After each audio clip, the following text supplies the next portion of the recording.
천사의 아침 방문을 찾아오신 여러분을 환영합니다. 오늘도 아침 예배 말씀으로 믿음과 위로의 시간을 갖게 되길 바랍니다. 성도 여러분 안녕하십니까? 오늘도 아침 예배에 찾아오신 성도님들을 진심으로 환영합니다. 참된 겸손은 어디에서 비롯되는 걸까요? 이 시간 성경이 말하는 겸손의 의미를 깊이 있게 살펴보고 우리의 삶 속에서도 진정한 겸손이 어떻게 자리 잡을 수 있는지 깨닫는 귀한 시간 되시길 간절히 바랍니다. 이제 기도하겠습니다. 하늘에 계신 아버지, 오늘도 말씀 앞으로 이끌어 주시고 겸손의 정신을 배울 수 있게 하심에 감사드립니다. 저희가 겸손한 말과 태도를 넘어서 성령의 은혜로부터 흘러나오는 참된 겸손의 생애를 살아갈 수 있도록 인도하여 주시옵소서. 말씀을 전하시는 목사님을 성령께서 붙들어 주시고 말씀을 듣는 모든 성도들의 마음이 하늘을 향할 수 있도록 인도하여 주시옵소서. 예수님의 이름으로 기도드립니다. 아멘. 안녕하십니까 성도 여러분. 오늘 우리는 겸손에 대해서 생각해 보려고 합니다. 어떤 사람은 겸손한 것처럼 말하고 행동하는데 상대방의 마음을 아프게 하고 상처를 줍니다. 참 이상합니다. 분명히 말은 고분고분하게 하는데 그 사람과 대화하고 나면 기분이 썩 좋지 않습니다. 자, 왜 이런 일이 생길까요? 그 사람의 겸손이 심령의 깊은 곳에서 나오지 않았기 때문입니다. 진심이 아니기 때문이죠. 성도 여러분, 겸손이 무엇일까요? 사람들 앞에서 고개를 숙이고 말을 예의 있게 하는 것이 겸손일까요? 그것이 아닙니다. 참된 겸손은 하나님께 굴복한 사람에게서 나오는 정신과 태도입니다. 성령께 굴복한 사람에게 나오는 성품이 겸손입니다. 하나님께 굴복하지 않은 사람이 사람들 앞에서 자기를 낮추는 것은 하늘이 인정하는 겸손이 아닙니다. 자, 오늘 본문 성경절 읽겠습니다. 베드로전서 3장 8절입니다. 마지막으로 말하노니 너희가 다 마음을 같이하여 동정하며 형제를 사랑하며 불쌍히 여기며 겸손하며. 성도 여러분, 우리 그리스도인은 서로 동정하고 사랑하고 불쌍히 여기고 또 겸손해야 합니다. 이것이 우리에게 나타나야 될 아주 마땅한 열매입니다. 그런데 어떻게 생각해 보면 이런 열매들이 불교나 유교에서도 잘 나타난다는 것입니다. 자, 그렇다면 이 세상과 우상을 섬기는 종교에서 그 말하는 겸손과 성경이 말하는 이 겸손에는 어떤 차이가 있을까요? 오늘 우리는 성경이 말하는 참된 겸손에 대해서 살펴보겠습니다. 자, 본문 읽겠습니다. 동료 인간을 대할 때 우리는 그들도 우리 자신과 동일한 연약성을 느끼며 동일한 시험을 당하는 성정임을 생각해야 된다. 그들도 성실성을 유지하려면 우리처럼 삶과 투쟁해야 한다. 성도 여러분, 우리는 우리의 동료 주변 사람들을 대할 때 우리처럼 연약한 사람이라는 것을 인정하고 그런 자세에서 그들을 바라봐야 한다는 것입니다. 이것이 겸손의 시작입니다. 계속 읽겠습니다. 참된 그리스도인의 겸손은 공의와 예의를 연합시켜 완전하게 한다. 그리고 자비와 사랑은 품성의 가장 훌륭한 손길과 가장 우아한 아름다움을 선사하여 품성의 완전을 이룬다. 성도 여러분, 어떤 사람이 정말 모든 것을 갖추고 있는데 이런저런 성격의 아름다운 특성들을 갖고 있는데 겸손하지 않다면 어떻게 될까요? 그 사람이 갖고 있는 나머지 아름다운 성격의 그 특성들이 무너지게 될 것입니다. 겸손은 참 중요한 성품입니다. 자, 그런데 이 겸손은 우리가 억지로 만들어낼 수 있고 어떻게 훈련해서 만들어낼 수 있는 것이 아닙니다. 왜냐하면 이 겸손은 마음 깊은 곳에서부터 우러나와야만 가능한 것이기 때문이죠. 성도 여러분, 이 참된 겸손은 심령이 가난해야 나타날 수 있는 것입니다.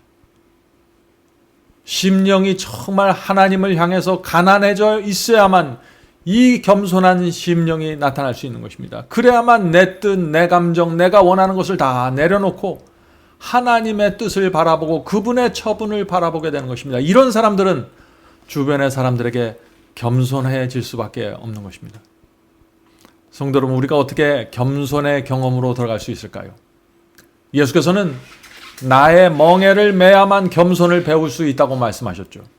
나는 마음이 온유하고 겸손하니 나의 멍에를 메고 내게 배우라. 성도 여러분, 주님의 멍에를 메고 배우는 것이 어떤 것입니까? 예수께서 이렇게 말씀하셨습니다. 아무든지 나를 따라오려거든, 내가 가고 있는 이 길을 걷기 원하거든, 그런 얘기죠. 아무든지 나를 따라오려거든 자기를 부인하고 십자가를 지고 따라오라. 성도 여러분, 참된 겸손은 자아를 부인하는 것입니다. 양심에 호소하시는 성령의 음성에 굴복하고, 그리고 내가 져야 될 십자가를 져야만 참된 겸손의 경험이 내 것이 될 수 있습니다. 이런 겸손이 있어야만 우리가 주님을 따를 수 있을 뿐 아니라 주변 사람들을 겸손한 모습으로 사랑과 자비로 대할 수 있다는 것입니다. 성도 여러분, 우리에게 겸손이 필요합니까? 그렇습니다. 왜냐하면 우리는 날마다 주님을 따르기 원하기 때문이죠. 자, 본문 읽겠습니다. 아브라함은 진정한 신사였다. 우리는 그의 생애에서 참된 예의의 능력에 대한 가장 훌륭한 모범을 본다. 롯에 대한 그의 태도를 보라. 자, 오늘 본문에서 이 겸손을 말하면서 아브라함을 말하고 있고 또 롯에 대한 아브라함의 태도를 말하고 있는 것입니다. 아브라함은 그 가족 전체의 지도자였습니다. 최고의 권위를 갖고 있었습니다. 이 롯은 아브라함의 그늘 밑에서 재산을 늘리게 되었죠. 그러다가 이제 아브라함과 롯의 재산이 늘어나고 가축이 늘어나면서 이 둘이 더 이상 함께 살면서 가축을 돌볼 수 있는 상황이 안 됐습니다. 자, 그래서 그들은 이제 자신의 땅을 각자가 갖고 살아야 하는 상황이 된 것입니다. 그때 아브라함이 롯에게 참된 겸손을 나타냅니다. 롯에게 먼저 원하는 땅을 선택해 보라고 말하는 것입니다. 그 창세기 13장 9절에 그 말씀이 있죠. 창세기 13장 9절입니다. 내 앞에 온 땅이 있지 아니하냐. 나를 떠나라. 네가 좌하면 나는 우하고 네가 우하면 나는 좌하리라. 지금 아브라함이 롯에게 말하는 것입니다. 네가 오른쪽에 있는 땅을 택하면은 나는 왼쪽의 땅을 취할 것이고, 네가 왼쪽에 있는 그 땅을 원하면은 내가 오른쪽에 있는 땅을 택할 것이다. 그래서 이 롯이 그 소돔의 아름답고 비옥한 땅을 선택하게 되는 것입니다. 그리고 이 아브라함은 롯이 선택하지 않는 산악지방, 좀 살기 불편한 지방에 가서 살게 되는 것입니다. 아브라함은 롯에게 이렇게 대할 필요가 사실 없었습니다. 아브라함이 먼저 좋은 땅을 선택한다고 해서 누구도 아브라함을 탓할 수 없었습니다. 왜냐하면 모든 상황은 아브라함에 의해서 여기까지 왔기 때문이죠. 그러나 아브라함은 어린 롯에게 먼저 선택권을 주었습니다. 자, 이런 아브라함의 신앙과 태도가 아브라함을 믿음의 조상으로 이끌어간 것입니다. 성도 여러분, 참된 겸손이 무엇입니까? 겸손은 내가 유리한 입장에 있는데 다른 사람을 위해서 희생하고 손해보기로 선택하는 것입니다. 나는 주지도 않고 받지도 않겠다 하는 이런 마음, 손해보지 않겠다는 이런 마음에서는 겸손이 나올 수 없는 것입니다. 겸손은 기본적으로 희생과 손해가 따라가야만 가능한 성품의 특질입니다. 참된 겸손은 그래서 우리가 이 세상을 나그네로 살겠다고 결정해야만 나올 수 있는 것입니다. 이 세상을 나그네로 살겠다라는 그 뜻을 정해야만 내가 양보할 수 있는 것입니다. 내가 손해볼 수 있는 것이죠. 나그네가 아니면 양보하고 손해볼 필요가 없는 것이죠. 경쟁하고 이겨야 되는 것입니다. 성도 여러분, 참된 겸손이 어디서부터 나올 수 있는지 오늘 잘 살펴보시기 바랍니다. 자, 본문을 읽겠습니다. 그는, 자, 아브라함을 말하는 거죠. 아브라함은 여행자들 곧 하나님의 사자들을 얼마나 예모 있게 장막으로 맞아들여 대접하였는가. 아브라함은 동료 인간들에 대한 의무가 무엇인지 잘 알고 있었다. 성도 여러분, 참된 예의와 참된 겸손이 무엇일까요? 어떤 사람들은 믿지 않는 불신자들을 아주 낮은 곳에 두고 내려다봅니다. 그렇게 하면 안 됩니다. 우리는 이방인들에게도 진심으로 대해야 합니다. 그들도 똑같은 상식과 인격으로 대해 주어야 하는 것입니다. 하나님께서 의인과 악인에게 똑같이 비와 해를 주셨던 것처럼 우리도 그렇게 사람들을 대해야 하는 것입니다. 그것이 겸손입니다. 나는 의인이고 다른 사람들은 악인이라는 전제하에서 사람들을 대하면 거기서는 겸손이 나올 수가 없는 것이죠. 참된 겸손에는 그래서 공평함과 예의가 있는 것입니다. 우리가 이런 겸손을 가질 때 하나님을 믿는 신앙이 이 세상 사람들에게서도 존경으로 바라볼 수 있게 되는 것입니다. 자, 본문 읽겠습니다. 바울도 원칙에는 바위처럼 굳세었으나 항상 예의를 갖추었다. 그는 중요한 논점에 대해서 열성적이었으며 사회생활을 핑계삼아 은혜와 예의에 부주의하지 않았다. 그 하나님의 종은 사람에게서 인간미를 빼앗지 않았다. 그러나 우리는 아브라함과 바울보다도 더 위대한 세상의 구주를 나타낸다. 그분의 생애는 참된 겸손에 대한 현저한 예증이었다. 그분의 친절과 겸손, 부드러움과 동정과 사랑을 일일이 다 열거할 수는 없다. 성도 여러분, 참된 겸손이 무엇입니까? 그것은 진리와 원칙에는 바위처럼 굳게 서 있지만 사람들에게는 동정과 자비와 예의로 대하는 것입니다. 그것이 겸손입니다. 참된 겸손이 무엇일까요? 나보다 못해 보이는 사람이 내 잘못을 지적하고 가르쳐 줄 때 인정하고 받아들이는 것입니다. 겸손은 진리 이외의 것으로 사람들과 다투고 경쟁하지 않습니다. 참된 겸손이 무엇입니까? 성령께서 내 영혼을 붙잡고 있을 때 그때 우리는 참된 겸손으로 들어갈 수 있는 것입니다. 그런 사람은 다른 사람이 자신을 대하는 태도와에 상관없이 영혼의 평안을 누리기 때문에 그 사람에게 겸손하게 대할 수 있는 것입니다.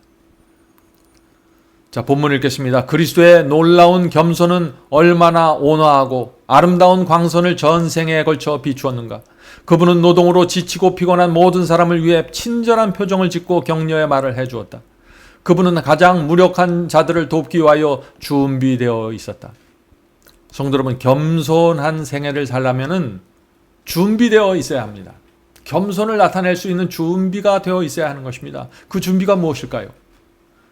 그것은 우리가 이 세상에 살아가는 이유와 목적이 예수께서 이 세상을 살아가신 목적과 일치해야겠죠. 예수께서 이 땅에 왜 오셨습니까? 죽어가는 영혼을 살리기 위해서 오신 것입니다. 예수께서 왜 빵과 떡과 물고기를 나눠주셨나요? 죽어가는 영혼들을 살리기 위해서 그런 것입니다. 예수께서 왜 문둥병자를 찾아가셨나요? 그 영혼을 구원하기 위해서입니다. 성도 여러분, 우리가 이 세상에 존재하고 살아가는 이유가 무엇일까요? 우리가 정말 이 세상에서, 이 짧은 인생에서 죽어가는 영혼들을 살리는 것이, 그들에게 복음을 전하는 것이 우리가 살아가는 이유라면은 우리는 자연스럽게 겸손을 위해서 준비될 수 있는 것입니다. 누구를 만나든지 우리는 겸손하게 되는 것이죠. 왜냐하면 그 영혼들을 하나의 하늘로 데려가야 하는 나의 친구로 바라보기 때문입니다. 성도 여러분, 하나님의 사랑을 생각해야 합니다. 죽을 수밖에 우리를 건져주신 하나님의 사랑과 은혜를 생각하면 우리는 겸손해질 수밖에 없는 것입니다. 그리고 우리의 남은 생애를 그분이 원하는 뜻대로 살 수밖에 없는 것이죠. 우리가 하나님의 은혜를 정말 생각하면 우리는 다른 사람들 앞에서 고개를 쳐들 수 없게 됩니다. 왜냐하면 우리는 하나님께 큰 빚을 진 사람이기 때문이죠. 겸손한 삶을 살 수밖에 없는 인생들입니다. 그래서 우리는 날마다 주 앞에 나가 이 겸손의 정신과 태도를 달라고 기도해야 하는 것입니다. 겸손은 이 지치고 고달픈 사람들에게 큰 위로를 줄 수 있습니다. 따뜻한 말과 친절한 태도는 세상에서 상처받은 영혼들에게 큰 치료가 될 수 있습니다. 성도 여러분, 그런데 문제는 우리는 천성적으로 교만하고 겸손이 없다는 것입니다. 그래서 이 겸손은 우리 속에서 만들어내고 훈련하고 개발하는 것이 아니라 이 겸손은 하늘로부터 매일 받아야 하는 것입니다. 광야에서 이스라엘 백성이 매일 아침 하늘에서 내려오는 만나를 받은 것처럼 매일 겸손을 받아야 되는 것입니다. 그래서 내 속에 겸손이 없다는 사실을 인정하는 사람들은 날마다 주님께 나가 만나를 기다리듯이 겸손을 받기 위해서 기도하게 되는 것입니다. 자, 마지막 본문을 읽겠습니다. 사랑, 겸손, 친절, 이것들은 결코 상실되지 않는다. 인간이 죽을 운명에서 불멸의 상태로 변화될 때 그들이 행한 거룩하고 선한 모든 행위가 드러날 것이다. 이 행위들은 영원한 세대를 통하여 보존될 것이다. 아무리 하찮은 것 하나도 상실되지 않을 것이다. 그리스도에 입혀주시는 의의 공로를 통하여 그 행동들은 향기를 보존한다. 성도 여러분, 겸손의 향기가 나가려면 우리 속에 그리스도의 의가 있어야 됩니다. 예수님이 우리 속에 계셔야 되는 것입니다. 그렇게 될 때 우리 속에서 나가는 하찮게 보이는 적은 겸손과 말과 행동일지라도 영원히 남게 되는 것입니다. 겸손은 영원히 사라지지 않는 성품입니다. 이 겸손은 하나님께서 기억하시고 보존하시는 성품입니다. 그래서 우리가 이 겸손의 성품을 갖고 있기만 하면 하나님께서 우리를 인도하시고 사용하시고 역사하시는 것입니다. 성도 여러분, 겸손이 무엇입니까? 겸손은 고난과 시련이 올 때 조용히 기다리는 것입니다. 겸손이 무엇입니까? 환경이 어떻게 바꿔질지라도, 고통스러울지라도 그 속에서 행복의 이유를 찾는 것이 겸손입니다. 하나님을 믿기 때문에 이런 겸손이 나오는 것이죠. 겸손이 무엇입니까? 어두운 감정 속에서도 하나님께 대한 감사를 찾아내고 감사의 노래를 부르는 것입니다. 겸손은 모욕, 조롱, 오해 속에서도 맑고 유쾌한 정신을 갖는 것입니다. 어떻게 그럴 수 있을까요? 하나님의 인도하심과 하나님께서 나를 사랑하시고 보호하신다는 믿음을 가졌기 때문에 이 정신을 유지할 수 있는 것이 참된 겸손입니다. 겸손은 하나님 앞에 굴복하는 것입니다. 겸손은 다른 사람의 무시에 대해서 민감하게 반응하지 않는 것입니다. 겸손은 나보다 못한 사람이 높아지려고 애쓸 때 그 사람을 잡아내리지 않는 것입니다. 겸손입니다. 겸손은 이 세상과 교회에서 위대해지고자 하는 야망을 버리는 것입니다. 사람들의 인정받기를 기대하지 않는 것입니다. 그것이 참된 겸손입니다. 참된 겸손은 하나님께만 인정받으면 만족하는 것입니다. 겸손은 감사하다는 말을 할 수 있는 것입니다. 겸손은 내가 무엇을 해줬을 때, 무엇을 받았을 때 늘 감사하고 감사하다는 말을 전달하는 것입니다. 겸손은 사람들에게 마음의 상처를 받았을 때 하나님께 나가서 그것을 아뢰고 치료받는 것이 겸손입니다. 성도 여러분, 겸손이 우리의 생애 속에, 우리의 마음 속에 들어오면은 우리는 늘 잔잔한 미소와 평안을 갖고 살아가게 됩니다. 오늘 하루도 하늘에서 내려오는 이 겸손의 만나를 받고 생활하게 되기를 간절히 바랍니다. 자, 이제 기도하고 마치겠습니다. 하늘에 계신 아버지, 겸손하지 않는 저희들을 하늘로 데려가기 위해서 애쓰시는 하나님을 우리가 기억할 수 있도록 도와주시옵소서. 인내하시고 자비롭고 동정이 많은 목자로서 이 고집센 양들을 데리고, 겸손하지 않는 양들을 데리고 천국 가는 길을 인도하시는 주님의 은혜와 사랑을 늘 기억할 수 있도록 도와주시옵소서. 주님이 겸손은 저에게 없는 성품입니다. 하늘에서 내려주셔야만 저희가 그것을 받고 살 수 있습니다. 주여, 저희를 도와주시고 겸손을 허락해 주시옵소서. 하나님과 사람들에게 자유롭게 감사하다는 말 할 수 있는 그 겸손을 허락해 주시옵소서. 하늘에 계신 아버지, 오늘 우리가 모여서 기도할 때 성령께서 저희의 마음속에 겸손을 허락해 주셔서 하나님께 겸손하고 사람에게 겸손해서 내 주변 사람들에게 늘 맑은 분위기와 아름다운 분위기 전할 수 있는 사람으로 변화시켜 주시옵소서. 오늘 하루도 주님께 온전히 드리며 예수님의 이름으로 간절하게 기도드렸습니다. 아멘. 성도 여러분, 마지막 사명에서는 아침 예배 채널을 유튜브에서 별도로 운영하고 있습니다. 아침 예배 채널에서는 매일 새벽 4시에 예배 영상이 올려지고 있으며 특별히 아침 9시에 예배가 진행됩니다. 아침 9시 예배가 아침 예배 채널의 독특한 특징입니다. 원하시는 분들은 유튜브에서 아침 예배 채널을 별도로 구독 신청하여 주시면 저희와 함께 아침마다 예배 드릴 수 있습니다. 매일 아침마다 하나님의 말씀으로 저희 모두가 주 앞에 나와 예배 드리는 신앙으로 함께 나가게 되길 간절히 바랍니다. 감사합니다.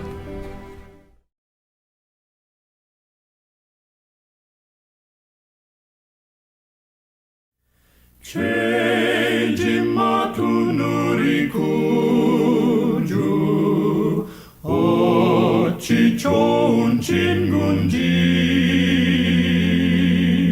걱정 근심 모든 것을 고한 자는